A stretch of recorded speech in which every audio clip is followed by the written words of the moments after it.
They say life after service is supposed to be peaceful. After years of serving my country, enduring combat, and carrying the weight of missions most people will never hear about, I had finally stepped back. I wanted to enjoy quiet mornings with my wife, long walks in the neighborhood, and the anticipation of starting a family. My wife was pregnant with our first child, and for me, nothing was more sacred than protecting her and the little life growing inside her. That's why when the harassment began, when neighbors who thought they were tough decided to target her, they didn't realize who they were messing with. Because the man they saw as just a quiet retiree was once a captain in special forces. And I wasn't about to let anyone put my wife or child at risk. It all started with small, annoying gestures. The kind you'd almost brush off as random bad luck. A car parked just a little too close to our driveway, making it harder for my wife to get in and out. Snide remarks thrown her way while she walked to the mailbox, as if being pregnant made her some kind of easy target. I told her not to worry, that I'd handle it, but inside, I was boiling. I'd spent my life protecting civilians in war zones. And now, here in my own neighborhood, the one place where she should have felt safest, she was being made to feel small. One evening, I stepped outside and saw her sitting on the porch, tears in her eyes.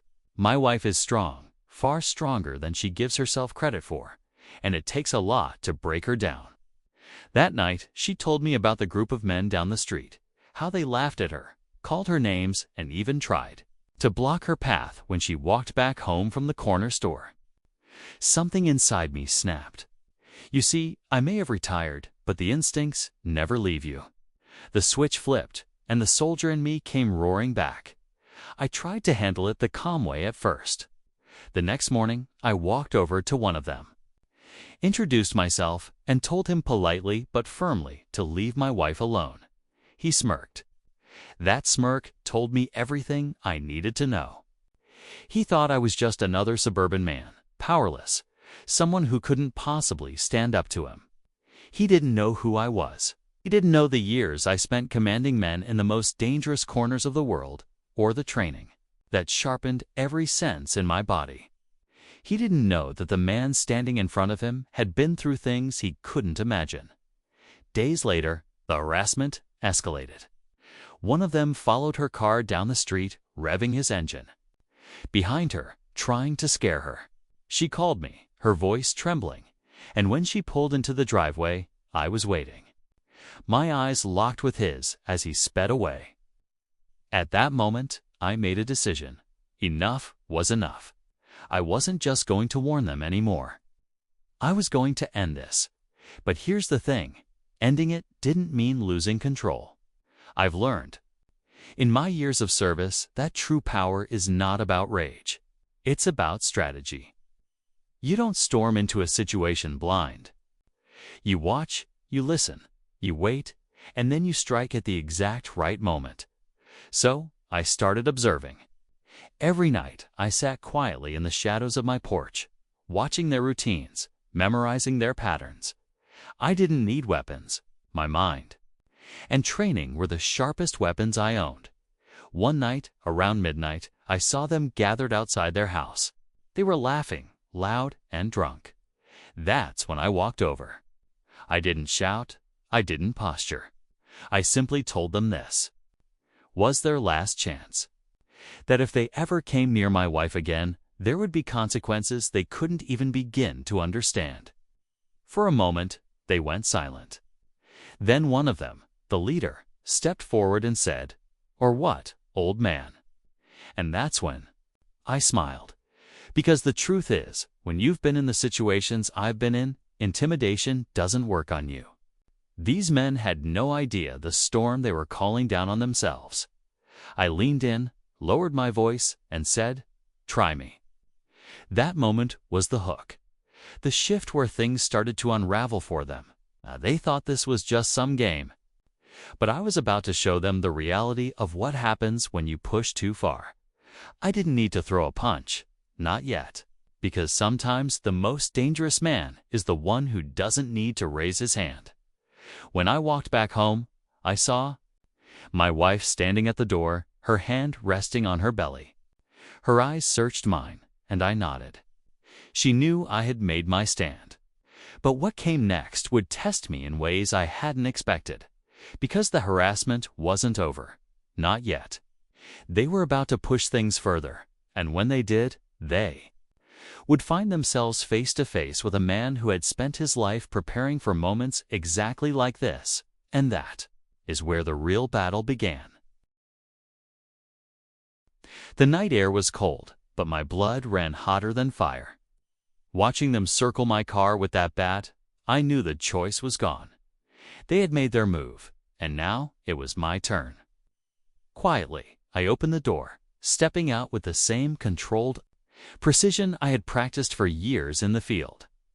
My footsteps were silent against the grass, and they didn't notice me until I was already behind them, looking for something. I said, my voice low, steady, and sharp. They froze. The one holding the bat turned, trying to mask his surprise with a grin. "Just checking out your ride, old man," he muttered, but his grip on the bat told the truth. He wasn't here to admire anything.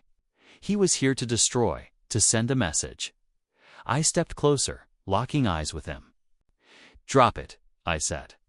He smirked instead, raising the bat just enough to test me. And in that instant, the soldier inside me took over. A swift motion, faster than he could react, and the bat was out of his hands, clattering against the concrete. My other hand twisted his wrist, sending him to his knees before he even realized what had happened. His scream broke the silence of the night. The other two charged at me, but training beats anger every single time.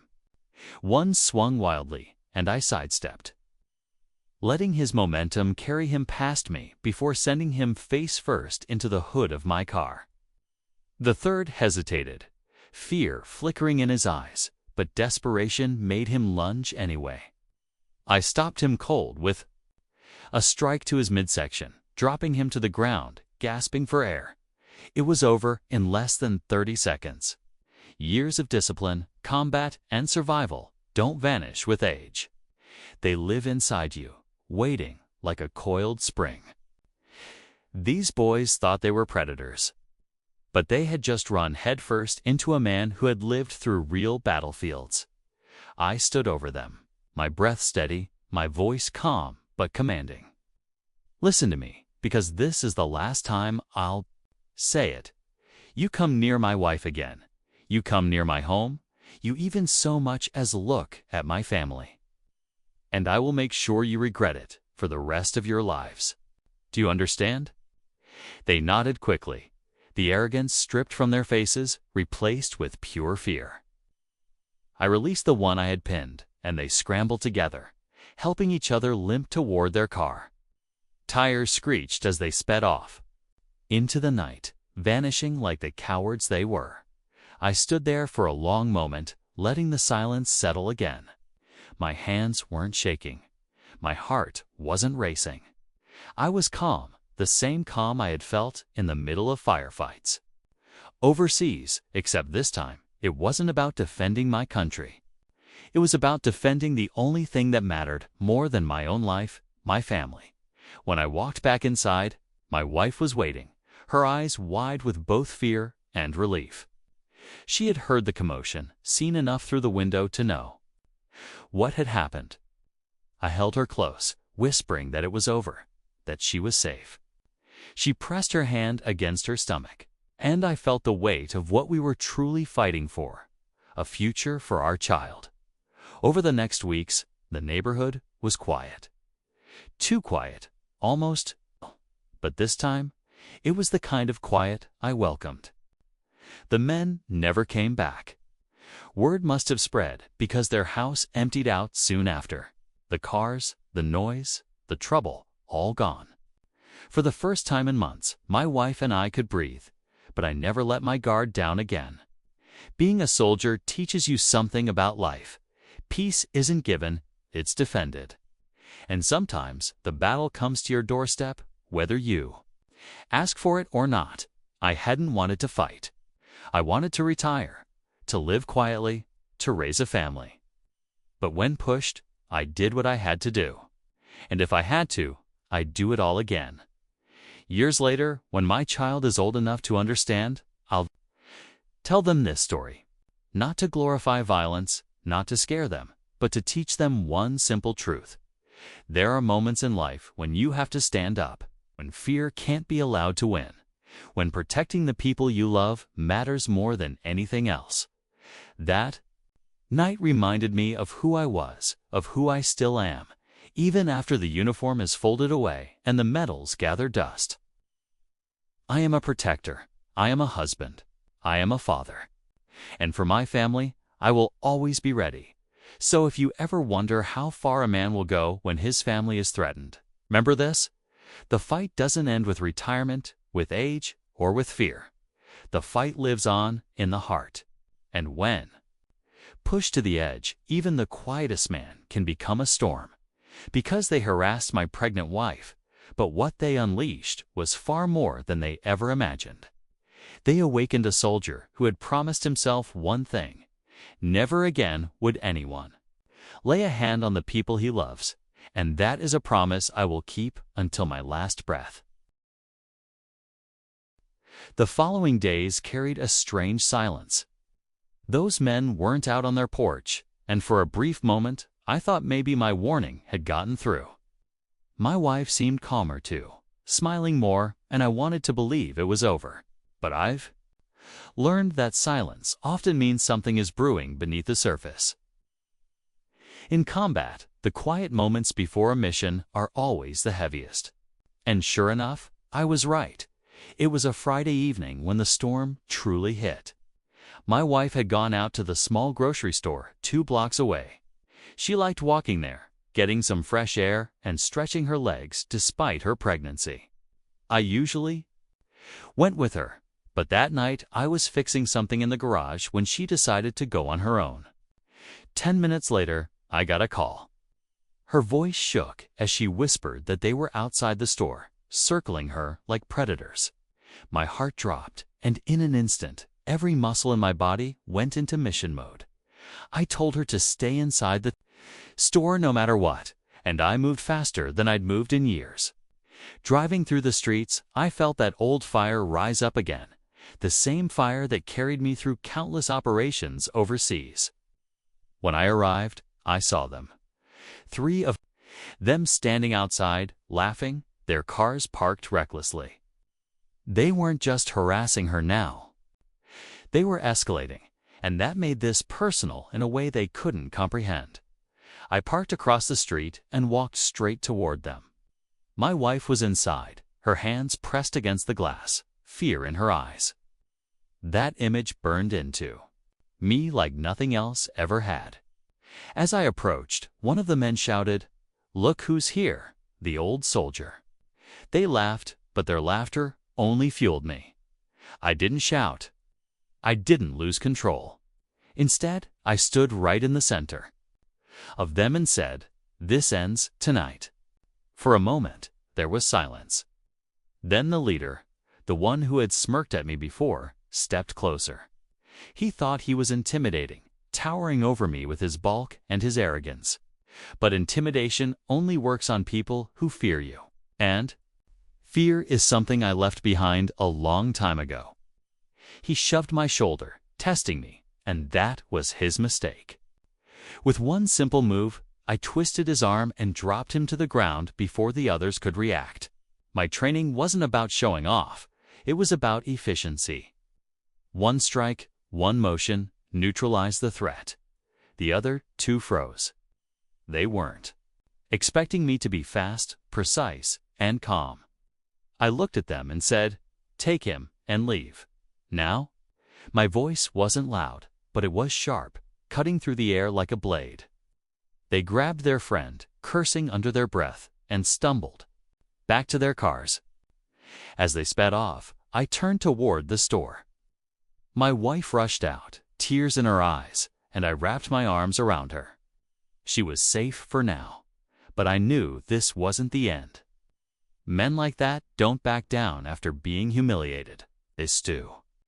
They plan, and then they come back harder. That night, as I sat awake on the porch, I thought about my child. My unborn son or daughter who would be born into this world. I wasn't just protecting my wife anymore. I was protecting our family, our future. And I realized I couldn't just defend against these men. I had to end this once and for all. The next day, I began gathering information. I talked quietly with neighbors, piecing together stories. Turns out, these men weren't just causing trouble for us. They'd been tormenting others in the community. 2. Loud parties, vandalism, reckless driving. Everyone was tired of them, but nobody dared to step up. Nobody, until me. That's when I knew I had more than just my own battle to fight. I had to stand for everyone who had been silent. Days passed, and the tension grew thicker. They drove by our house slowly, staring, trying to send a message. I never flinched.